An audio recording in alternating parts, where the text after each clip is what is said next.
Good morning, good afternoon, good evening, wherever on planet Earth you call home. I got an email today about FedEx. FedEx is creating more B2B services that look a lot like Amazon's e-commerce environment.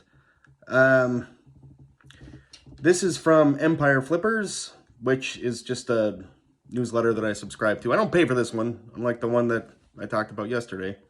It's just something that shoots out news about e-commerce and things. And I think this kind of applies to authors too. I would keep an eye on this as well. FedEx, as you know, is a courier service. Couriers are essential to e-commerce. You buy anything online, a courier is going to fulfill it somehow. Last mile or shipping it across the country or whatever. FedEx is going to, it looks like, do what a lot of e-commerce platforms have done in the past, which is try to offer sort of like a whole end-to-end experience, B2B, through, it says, fulfillment, post-purchase customer service, visibility, demand, conversion. This sounds a lot like Amazon. And if you know, if you have to return anything from Amazon, usually you have to do it at a UPS store, because that's UPS took the contract with Amazon to help with that. But Amazon itself, as a shipping service, as a courier, I believe, does more business than FedEx or UPS. So this looks kind of like FedEx is trying to replicate Amazon somehow. The platform that it's going to be called is FDX, a cutting-edge e-commerce platform named FDX. I haven't seen it, so I don't really know a lot about it. What I do know about, which is kind of where this comes into today, is that these e-commerce platforms, marketplaces, try to offer this end-to-end stuff in an attempt to lure business over to their side. Whether you're selling products online, e-commerce, you're selling books online, because I know a lot of authors are kind of who I caucus with. If you get too far in with any one of those platforms, as you probably know, as a seller, as a creator, as a maker, as a whatever, you tend to notice how they start out as kind of like your buddy, and then they turn out to be your frenemy, and then just your enemy, depending on how far down the rabbit hole you go. So Shopify actually started doing this too a while ago, and then it stopped. It was Shopify Fulfillment Services. I believe they shut it down. They wanted to take on like your inventory, kind of like how Amazon has its own warehouses too. Here's what I do if I'm not talking books, because books, the publishers handle, POD handles whatever. I'm not really involved with how those things are fulfilled or how it's run. Yeah, I use Shopify, but on every platform that I'm on, Amazon, eBay, PayPal, Walmart, everybody wants to offer you this full suite of services. We'll handle your fulfillment. We'll handle your payment processing.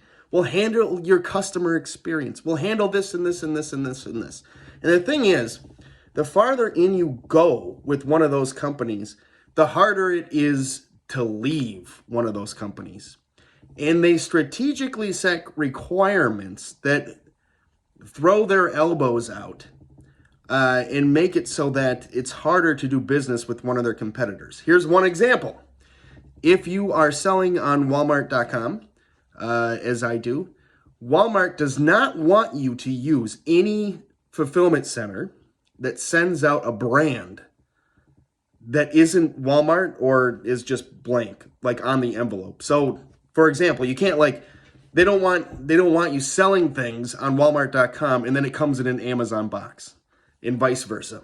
You can probably guess why. I mean, it's not an unreasonable thing, but what that means is if you're trying to figure out inventory in forecasting how to buy things and where to put it and where to store it and tax nexus and everything else, it means that you have to put inventory into certain buckets. And if you get it wrong, like this chunk goes over to Amazon, this goes over to Walmart, this goes over to a private white label third party place, whatever.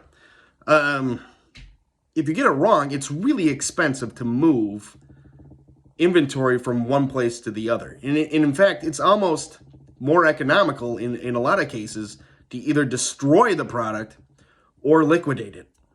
And this happened when I was working in the publishing industry a lot, where we had overstock, you could say, of certain book titles. Books are heavy.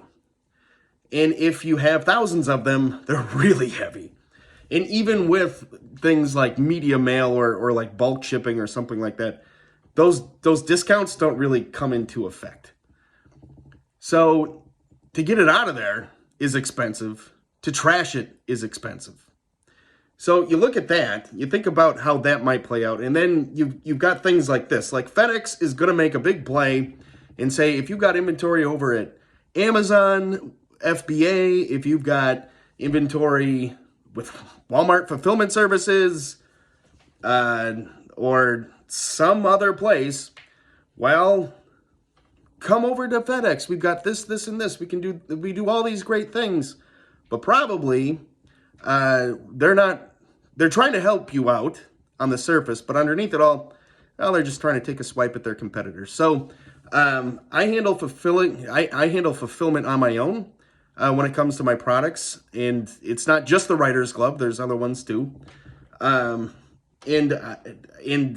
by me, I mean sometimes it's me, sometimes I have help. But these are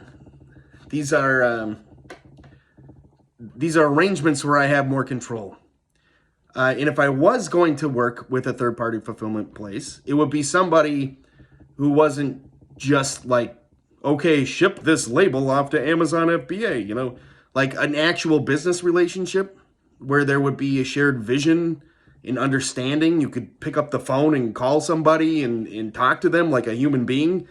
That's what I would be going for, because ideally, to me, you want one chunk, or not one chunk, just like all of your inventory in one pile.